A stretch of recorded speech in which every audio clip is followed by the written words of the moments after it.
जब आप किसी फ्लैग को देखते हैं, आपको पता होता है कि वो फ्लैग किस कंट्री का है, किस पार्टी का है। आप किसी कलर को देखते हैं तो आप समझ जाते हैं वो कलर क्या डिफाइन करता है। रंग और शेप और बाकी सारी चीज़ें जो कि आपके आसपास होती हैं वो अपनी इंट्रिंसिक मीनिंग के अलावा काफ़ी सारी मीनिंग है। और आज हम जानेंगे कि वो मीनिंग आप तक कैसे पहुंचते हैं और वो आप जाने न जाने अपनी ज़िंदगी में इस्तेमाल कैसे करते हैं।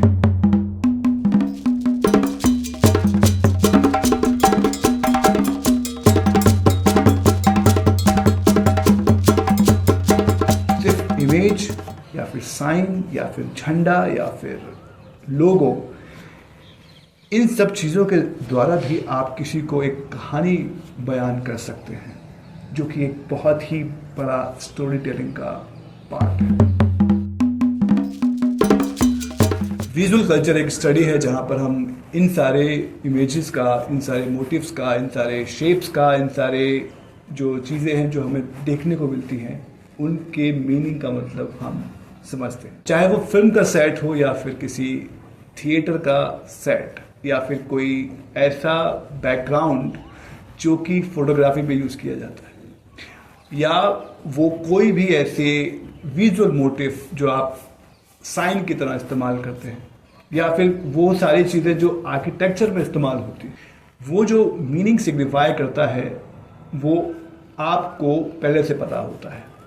यानी कि इंसानी जो सिविलाइजेशन है उसने शुरुआत से इमेजेस से कोई ना कोई एक मतलब साझा किया था।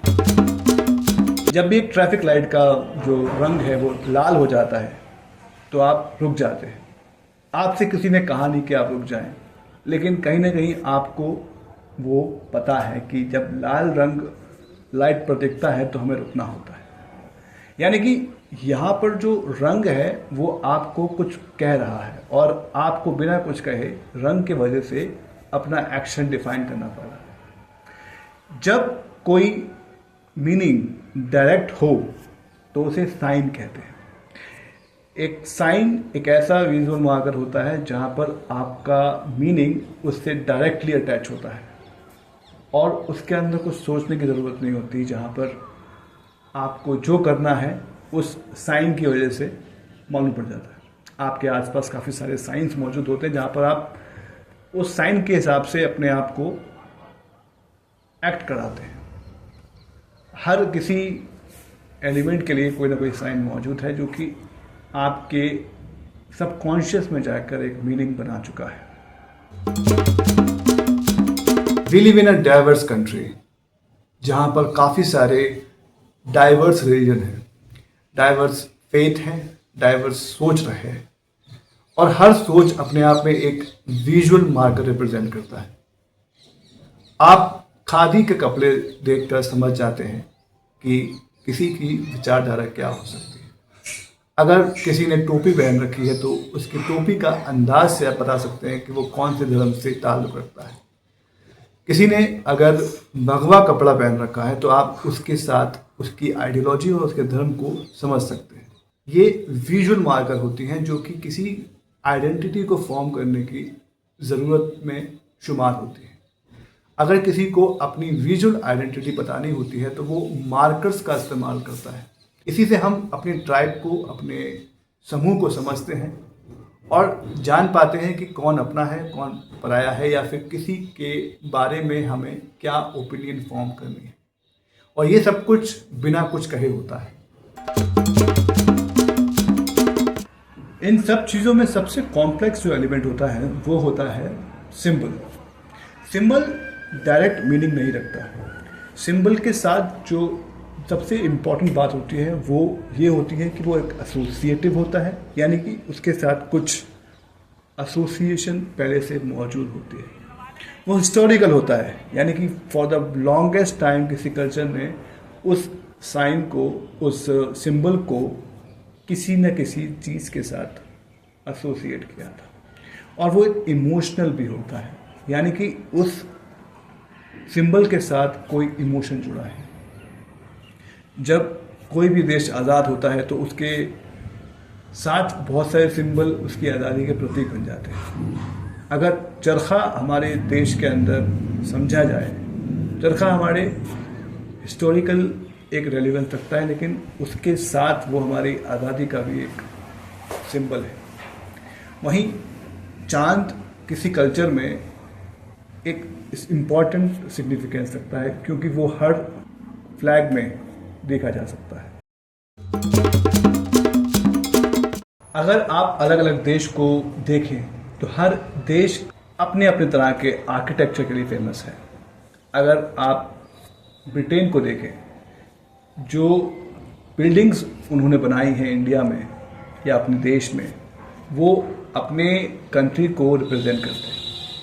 अगर आप मुस्लिम कल्चर को देखें तो ईरान में, इराक में या फिर मिडल ईस्ट में जिस तरह की जो मस्जिदें मौजूद हैं, जो मॉन्यूमेंट मौजूद हैं, उसका अंश जहाँ जहाँ उन्होंने राज किया वहाँ पर भी पाया जा सकता है। तो अगर आप जामा मस्जिद हिंदुस्तान में देखें या पाकिस्तान में जामा मस्जिद को देखें तो वो जो इन्फ्लुएंस है आपको साफ दिखाई देगा। ऐसे ही साउथ इंडिया में जो मंदिरों का बनावट है, वहाँ के राजाओं के बारे में डिफ़ाइन करता है, उस कल्चर को डिफ़ाइन करता है, और आप देखते ही समझ जाते हैं कि ये जो इन्फ्लुएंस है वो किस विचारधारा से आता है। यानी कि ये जो आर्किटेक्चर है वो आपको कहीं ना कहीं बता देता है कि कौन सा कल्चर किस चीज़ के ऊपर ज़्यादा ध्यान देता है और किस चीज़ से हमें क्या समझना है। इसी के साथ इम्पॉर्टेंट बात कलर्स पे आ जाती है। हर साम्राज्य ने, हर कल्चर ने किसी न किसी कलर के ऊपर कोई ना कोई तवज्जो दी है, और वो कल्चर के साथ चेंज होता रहता है। अगर आप वेस्टर्न कल्चर में देखें तो वाइट के साथ जो एसोसिएशन है वो पॉजिटिव एसोसिएशन है, यानी कि वो शादी पे पहने जाने वाला कपड़ा है। वहीं ईस्टर्न कल्चर में वाइट का जो एसोसिएशन है वो मॉर्निंग के साथ है, यानी कि किसी गलत वक्त के साथ वाइट को जोड़ा गया है। वाइट प्योरिटी का भी एक निशान है, वाइट शांति का भी एक निशान है। जैसे जैसे कल्चर को आप समझेंगे वैसे वैसे आपको कलर्स का आपको समझ बैठ जाएगी। वेस्टर्न कल्चर में रेड का जो इस्तेमाल है वो एंगर के साथ, इमोशन के साथ, एक हाई इमोशन के साथ जुड़ा हुआ है। वहीं चाइना के अंदर वो एक पार्टी का कलर है या फिर एक अलग रेलेवेंस रखता है। और अगर आप किसी और कल्चर में, हिंदुस्तान में लाल सिंदूर को अगर देखें तो वो एक सुहाग की निशानी है। कलर्स जो हैं वो पार्टी के निशान भी बन जाते हैं, कलर्स रिलीजन के निशान भी होते हैं, कलर्स किसी न किसी फेस्टिविटीज़ के साथ एसोसिएशन में होते हैं, और कलर्स ही आपके अंदर इमोशन का एक बहुत बड़ा पार्ट होते हैं। अगर आप फिल्म के अंदर देखें तो कलर थ्योरी बहुत इम्पॉर्टेंट रोल प्ले करती है। किसी फिल्म के कलर के कॉम्बिनेशन के साथ आप समझ जाएंगे कि वो पॉजिटिव कहानी है या फिर वो एक ट्रेजेडी है या फिर एक। और ये फिल्म मेकर्स ने और जो स्टोरी टेलर्स हैं उन्होंने कलर्स का इस्तेमाल फोटोग्राफी में, थिएटर में और फिल्म में इस तरीके से किया है कि जो कल्चरल वैल्यू है उन कलर्स की, उनको सामने ला के रखा है और कभी कभी उसको धराशाही भी कर दिया है। और जिसको भी स्टोरी टेलिंग समझनी है उसको कलर का जो मतलब है अगर वो समझ में आ जाता है तो उसकी स्टोरी टेलिंग बहुत एलिवेट हो जाती है और बेटर हो जाती है और वो मीनिंग्स कन्वे करने में बहुत माहिर हो जाता है। तो आप सोच रहे होंगे कि इस पूरी जो इन्फॉर्मेशन का आप कैसे इस्तेमाल कर सकते हैं।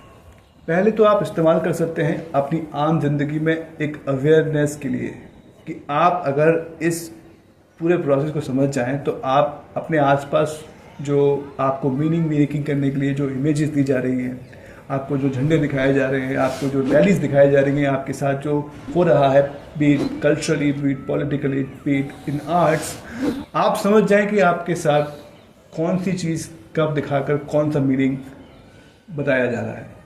अगर आप क्रिएटर हैं और रील बनाते हैं, अगर आप एक यूट्यूब पे चैनल चलाते हैं या फिर एक फिल्म मेकर हैं जो कि फिल्म बनाते हैं, अगर आप इस पूरे प्रोसेस को अवेयर होकर इस्तेमाल करें और जिन एलिमेंट को, चाहे वो सिंबल्स हो, चाहे वो साइंस हो या फिर मार्कर्स हो या कलर्स हो, इन सब एलिमेंट्स को अगर आप कॉन्शियसली इस्तेमाल करेंगे तो आप अपनी स्टोरी टेलिंग को एलिवेट कर सकते हैं और बेहतर बना सकते हैं उसके मीनिंग को समझाने में और ऑडियंस को जीतने में।